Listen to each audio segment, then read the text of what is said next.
Good afternoon. Welcome to Inside Indiana Sports, now with Kent Sterling. It's Wednesday, August 18th, 2021. We're brought to you by the great people at Today's Dentistry. Dr. Mike O'Neill has been my dentist for the last 28 years. Only dentist I've gone to in that time. Make him your dentist. Do it today. Call 317-849-2933. Punch subscribe, hit like, ring the bell. Let's go. Let's talk about sports. What I want to do today is talk about the Indianapolis Colts and rank their position groups as best we can. All right, and in so doing, we're going to take a look at the tonnage of talent that this roster has and see if it's enough to compel this team into the playoffs and hopefully deep into the playoffs, deeper than last year. They went to the playoffs last year. They went to Buffalo. They got beat by the Bills by 3. How close are they to being a contender in the AFC in terms of who's going to represent the AFC in the Super Bowl? We'll talk about that. One rule about doing this: I'm doing the 8 position groups of guys who really play football. Special team, those guys, they're accepted. All right, I'm not going to rank a kicker, a punter, and a long snapper against tight ends or offensive linemen or linebackers. I'm just not going to do it. Let's start with the special teams. I like the Colts special teams. Luke Rhodes, he's the long snapper. We don't know him. That's the way it should be with a long snapper. You should never notice a really good long snapper, and Luke Rhodes is a good one. Luke Rhodes not only is a really good long snapper, but he's a guy who on punt coverage, he gets tackles, and he makes plays on punt coverage, and that's a bonus. That's why I like Luke Rhodes. That's why I know what his name is. Rigoberto Sanchez is a field position changer for the Colts. He is a great target punter, which makes coverage of punts really, really easy. If you know where a guy is going to put a punt before he kicks it, you know where to run. And you're going to get to the spot, and you're going to down the football inside the 10, sometimes inside the 5, because he is going to hit his mark. The kicker, Blankenship's okay. Blankenship's not great. He doesn't have Greg Zuerlein's range, right? He is not automatic like Adam Vinatieri was from inside of 50, but he's pretty close to automatic inside 50, and he's got range out to 55, and I like the guy. I think he's trustable. I think he's a guy you can put the game in his hands late, and he's going to hit a field goal for you. All right, so there's special teams. That's out of the way. Let's go to the 8 position groups as we know them. All right, you know what those are, and I'm not going to reveal them in order until I reveal them as we dig into each. The 8th and least of the position groups, I got to tell you, it's the DBs. Now, that doesn't mean that the Colts don't have some good DBs. I like Khari Willis as a box safety. I like Julian Blackmon as a free safety. I think he's a good guy to put kind of the top on the defense and go get the football on occasion. I think last year, and this, he admitted that last year, because of the injury, and he didn't get in great shape before he had to play, he lost his legs about 8-9 games into the season, and you could see it in his play and in his level of aggression. This year, he's worked real hard. He's put himself into a physical condition that's going to allow him, he hopes, to play 17 games at the highest possible level, or at his highest possible level, and I think that's high enough to change games for the Indianapolis Colts.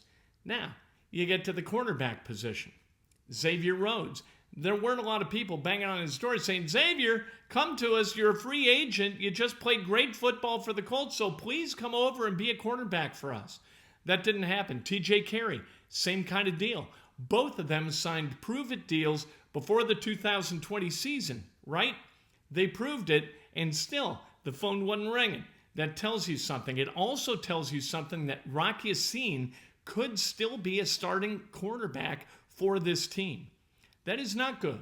Rock Ya-Sin does not play at the level of a starting cornerback for the Indianapolis Colts. Kenny Moore is a really good nickelback. He is a terrific guy covering the slot. I like Kenny Moore a lot. So you've got Moore, you've got Willis, you've got Blackmon as pluses. The other cornerbacks, you're hoping don't kill you. You're hoping you put enough pressure on the opposing quarterback that these guys don't have to cover for 3 or 4 seconds, because they are not going to be able to do it without grabbing a handful of jersey. All right, so that's the 8th group. That tells you a little bit about this team, right? That the least of the position groups really has a few guys who can absolutely play football. Number 7, the quarterbacks. We don't know what Carson Wentz is going to be. I'm all kinds of confident. Number one, that Carson Wentz is going to be able to play opening weekend. I'm confident that that's going to happen. They want him to get 2 weeks of work in. I think he's going to be able to do that. He's got a week and a half to get his foot ready to go to work after that third preseason game, do those 2 weeks of work, and then open the season as a starting quarterback against the Seattle Seahawks at Lucas Oil Stadium on September 12th. Carson Wentz in 2017, the last time he worked with Frank Reich, they did really, really good work. Wentz was 11-2 as a starting quarterback and was on pace to be the MVP of the National Football League that season if he doesn't suffer an injury. Nick Foles comes in, Eagles win the Super Bowl. Was it Wentz? We don't know. But following it up in 2019, Carson Wentz did a lot of really, really good things. Threw for more than 4,000 yards, 27 touchdowns, 7 interceptions, a passer rating of 62.8, which ranked 11th in the NFL. Carson Wentz in 2019 was really, really good. 2020, the wheels came off the cart. The offensive line fell apart, and the weapons that he had to utilize really weren't very good. They had injuries to a lot of their weapons, and so Carson Wentz looked terrible. And then as he continued to push and press, he looked worse and worse and worse. So we really don't know what Carson Wentz is going to be or whether he's going to be able to stay healthy. Now, consider this, though. People talk about his health and how he's always injured, right? He has missed 8 of a potential 80 games as a starting quarterback. Now, 4 of those 80 he missed last year because he was benched in favor of Jalen Hurts. So that's something to consider. At the backup positions, we don't know whether it's going to be Eason or Ellinger. Right now, it looks like Eason has kind of the inside track of being the backup quarterback. We have no idea. No matter what happened last Sunday or happens this Saturday, we have no idea what kind of backup quarterback Jacob Eason is going to be or starter in week 1. We don't know because we've never seen it. He hadn't taken a live snap in 2 years, right? He's played 1 season of the last 4. We don't know what he's going to look like against ones with ones in the NFL. So I don't consider that a strength. Now, maybe you got a crystal ball and you can see that Jacob Eason's going to be really, really good. I don't have that kind of crystal ball. What I see is a guy with a terrific arm and a slow process. That's what I see. Can he quicken it up? Maybe he can. We'll see a little bit this Saturday night in Minnesota. The final preseason game, he's going to get some run. And then if he's got to go against the Seahawks, he got to go against the Seahawks, and he's going to have to win football games without having played in one in the NFL. That kind of unknown scares the living hell out of me. Sam Ellinger is he's going to be on roller skates, right? In the pocket and outside of the pocket, and that one terrible read that he made on Sunday, boy, did that give me pause in my enthusiasm to back him as a potential backup quarterback. That was a terrible, terrible read. He's going to learn from that, and he's going to continue to learn. And maybe in year 2, he's going to be a quality backup. But right now, if he had to be pressed into action, if the Colts needed to win a game with Sam Ellinger at quarterback, I have grave doubts that that's a remote possibility. So that is the 7th, and that shouldn't be. Hopefully, this is a better group than the 7th positional group, 7th best positional group for the Colts. Because you need a great quarterback. If you're going to win a championship, your quarterbacks better be among the top 3 position groups, or you got a real problem. Number 6, wide receiver. This is kind of weird, all right, that they're 6th. It's supposed to be an area of strength. Here's why I've got them 6th. Because they are strong at the bottom, and they are not so strong at the top. You need greatness in order to win a world championship. T.Y. Hilton is not great. He's been great. He hasn't been great in a while. That's T.Y. Hilton. Michael Pittman, could he become great? He might. He might. Zach Pascal, he's going to be a good football player for his entire career. You've got Paris Campbell. Can he stay healthy? He hasn't yet, so I'm not going to count on him to do that. Here's where it gets strong, right? Des Patman and Michael Strawn, I think have a chance to be really good NFL wide receivers. So at the wide receiver group, you're kind of not so good at the top, but you're really good at the back end. And that's why people say that the Colts have strength. Now, if the Colts lose their T.Y. Hilton, who I guess right now you would say is their top offensive weapon at the wide receiver position, you know what? You got Pitt, everybody moves up a spot, and you really don't lose much. If you lose somebody at the bottom, that's okay too, but that's okay for everyone. That's why I've got the wide receiver group for the Colts ranked 6th. Number 5, tight ends. This, again, you don't have that guy who is, Travis Kelce. You don't have Zach Ertz. You know what I mean? You've got Jack Doyle, who is a really serviceable guy. He's going to catch some balls. He's going to block really, really well. Mo Alley-Cox ranked 5th among tight ends last year by Pro Football Focus, which shows you a bit about how flawed those rankings at Pro Football Focus can be in a small snapshot.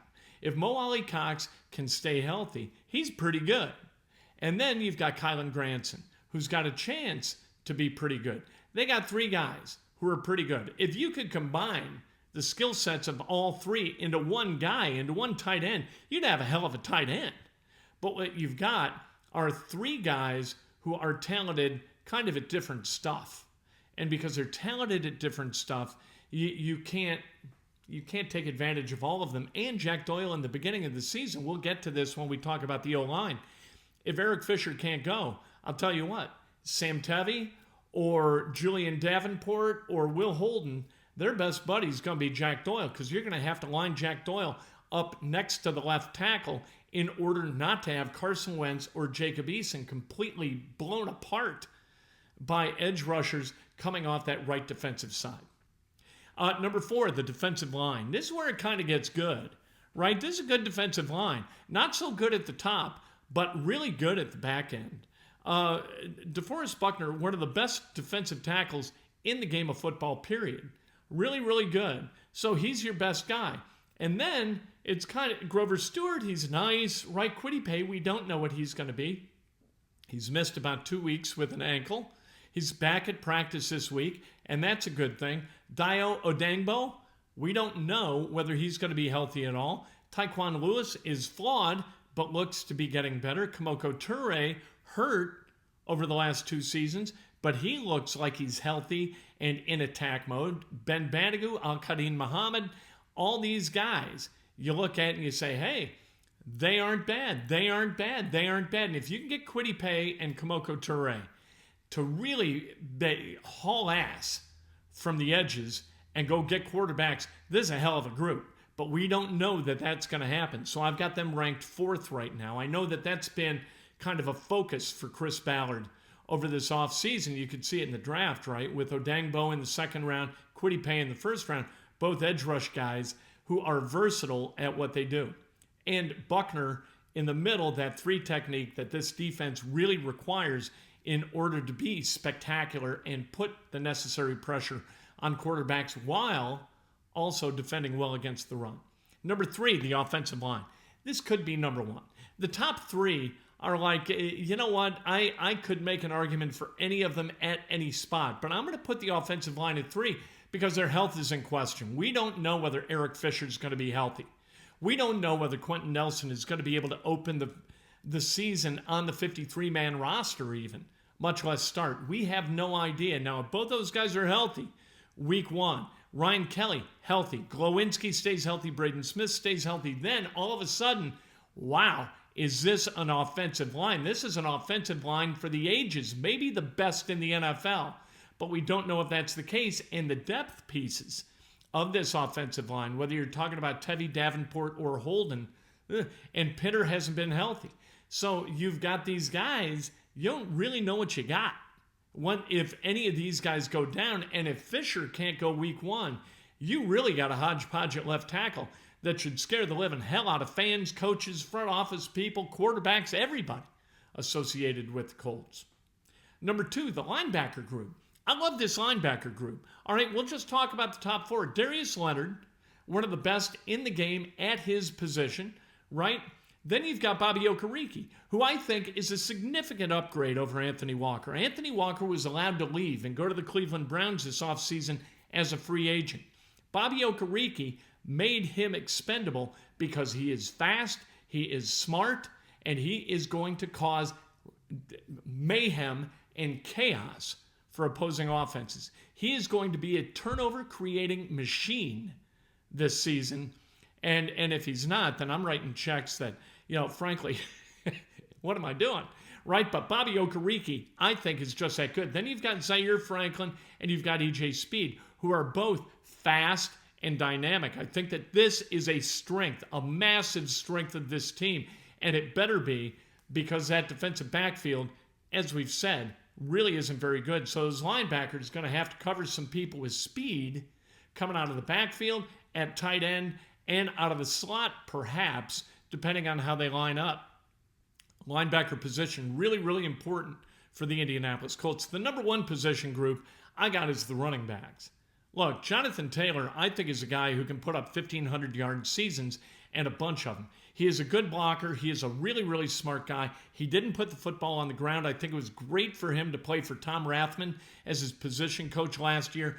I think Jonathan Taylor is going to emerge as one of the best backs in the AFC, if not the best back in the AFC. And I know Derrick Henry is spectacular, can create contact, run away from people. But I think Jonathan Taylor, in a smaller package, is going to be just as dynamic. Then you've got Marlon Mack, who's a great change of pace back. If you got Marlon Mack at full health as a change of pace back, nobody in the NFL's got this, right? Marlon Mack, the last time he was healthy, ran for over 1,000 yards. He is a really good running back. He's a terrific receiver out of the backfield. I love him. And then you got the gadget guy who hates to be called the gadget guy in Nyheim Hines. Your three running backs have a chance to change games for your offense, and it's good that they can, because you know what? You're not necessarily too terribly strong and dynamic almost anywhere else offensively, but if you've got that offensive line healthy, and you've got Jonathan Taylor, Marlon Mack, and Nyheim Hines as your running backs, you got something that a lot of teams in the NFL do not have, and that's an offense that late in the game can run the football, go get first downs, and kill the clock. And that's going to be really important this season. So there you go. Is that an 11-win team? At best, I think they're an 11 or 12-win team. Good health throughout the entire season. 11 to 12 wins. If they don't have good health, if Carson Wentz can't play, if Eric Fisher can't play, if Dayo Odeyingbo can't play, if other people get hurt, you got real problems on this team. And while they have good depth at some spots like wide receiver, the offensive line is not among them. And this is a team that's built from the inside out. And if you don't have good inside play on this Colts team, offensive line, defensive line, you got real problems. So do I think that they can go to the playoffs? As I ask myself one of these annoying rhetorical questions, I do. But things have got to go really, really right, and you've got to get the great version, not just good, but the great version of Carson Wentz for 17 games. If you do that, you got a chance to win 12, and if you win 12, you could find your way advancing in the playoffs a long, long way. We're not going to say the S word, the SB word, but you know what? This could be a really good team and a lot of fun to watch if all those kind of dominoes fall in the right succession. We'll see. Going to be fun. Tomorrow, Breakfast with Kent. Can't wait to talk to you then. Brought to you by the great people of today's dentistry. Dr. Mike O'Neill, the best dentist that there is. We'll talk to you tomorrow morning, bright and early.